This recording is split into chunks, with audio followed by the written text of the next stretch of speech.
The Rams still have the 13th overall pick in the 2026 draft by virtue of the trade that allowed the Falcons to get James Pierce Jr. And the Falcons got dragged for that at the time, and the Rams got praised for it. It seemed like a bold move, and the Falcons' prior regime explained it as, well, basically we're using next year's first-round pick now on a guy that we would draft in round one anyway, so why not give up next year's first-round pick to get the guy we want now? Of course, and that guy they want is getting trouble and that issues, and that's been a problem for the Falcons now. One of the things I heard at the Combine, and I trust this, I trust my source on this, apparently, and you may have heard this too, and I can't remember whether we talked about it offline, whether we've even talked about it on here. I mean, everything is just kind of like a blur, especially after last week in Indy. But Raheem Morris, the former Falcons coach, was putting in overtime to check on James Pierce Jr. all the time. Because I think there was just a general concern that left to his own devices, there could be a problem of some sort.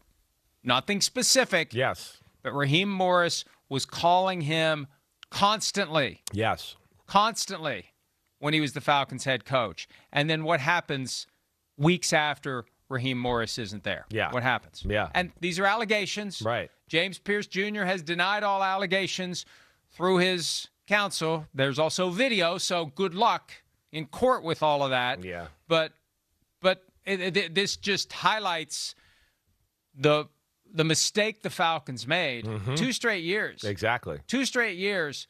Big swings, big misses with first-round picks, whether it's Michael Penix Jr., and who knows, he could still become a Pro Bowler, Hall of Famer, Super Bowl winner. Who knows? I'm not closing the books on Michael Penix Jr., right, but totally. 2 years in, it hasn't yielded a return for the Falcons. And now with Pierce, who the hell knows what's going to happen? Who knows if he'll even be on the field this year? Is this the kind of off-field issue that would cause the NFL to put him on the paid leave list? And what will the Falcons ultimately do? And you've got an entirely new group of decision-makers there who had no role in the trade that brought James Pierce Jr. to Atlanta. But that's the other side of this. Yeah, totally. The Rams still have that pick at number 13. Yeah. So they're still going to have a first-round pick. So there's a chance they'll actually use a first-round pick this year. They have only used, Chris, one first-round pick since 2017. It's incredible. It's incredible. I saw you write that yesterday, and I just was like, oh, my gosh. It's amazing when you kind of finally read it and digest it. And the one pick they used, they hit. They did. They get Jared Verse. That's amazing. They hit for sure. They did. They got a hell of a player there. But, yeah, it is amazing.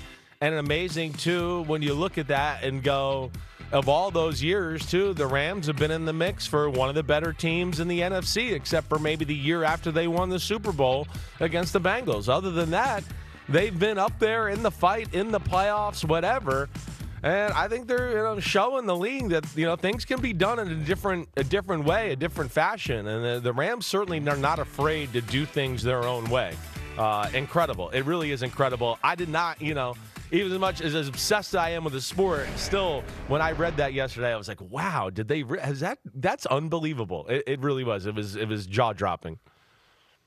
All right, put that graphic back up, please, because I want to do a little unplanned pop quiz, because I think I know the answer to every one except one. Let's work backward. Okay. Obviously, the pick to the Chiefs is for Trent McDuffie. The pick to the Falcons was so that the Falcons could draft James Pierce Jr. Right. The Lions, 1 year it was for Matthew Stafford. The other, it was to offload Jared Goff. Yes. Those are the 2 first-round picks that were traded to Detroit in late 2020 or January of 2021. Then we got Jaguars. Ramsey. Those are Jalen Ramsey. Patriots was Brandon Cooks. Yep. Okay. Titans was part of the Jared Goff trade. So they gave up a first-round pick to get Goff. They gave up a first-round pick to get rid of Goff. The only one I'm stumped on is the Falcons in 2019. I'm stumped. I'm with you, too, actually. Now that you're saying that, I'm sitting there looking at it and go, wait, what did the Falcons do 2019? Who did they draft that we're missing here? That wouldn't have been Kyle Pitts, no. Wow, I'm stumped, too. I can't think of who that would be. What was that? And hopefully Gary will save us there, or somebody can look that up. I'm looking right. I'm trying to multitask here right now. But it is amazing, and again, I think it just goes back to their ability to evaluate and know that they can find little hidden gems in the middle of the draft, and then also find value deals in free agency. They know who they are. They know what systems they play on both sides of the ball. They kind of know what they want as far as a player that fits their system that way. And they've stuck to that formula, and they got an incredible crew running the crew out there, running the team out there. I got it. Yeah, go ahead. In the 2019 draft, the Rams held the 31st overall pick. The Falcons traded up to get that pick so they could draft an Washington tackle Caleb McGarry. Okay, O-lineman. Yeah, all right. Yeah, so Caleb McGarry. That's not the least memorable name of all the ones there that have been picked from the other teams. But either way, the Rams are magical that way. And, just the Rams, we know Super Bowl window, have this kind of player now.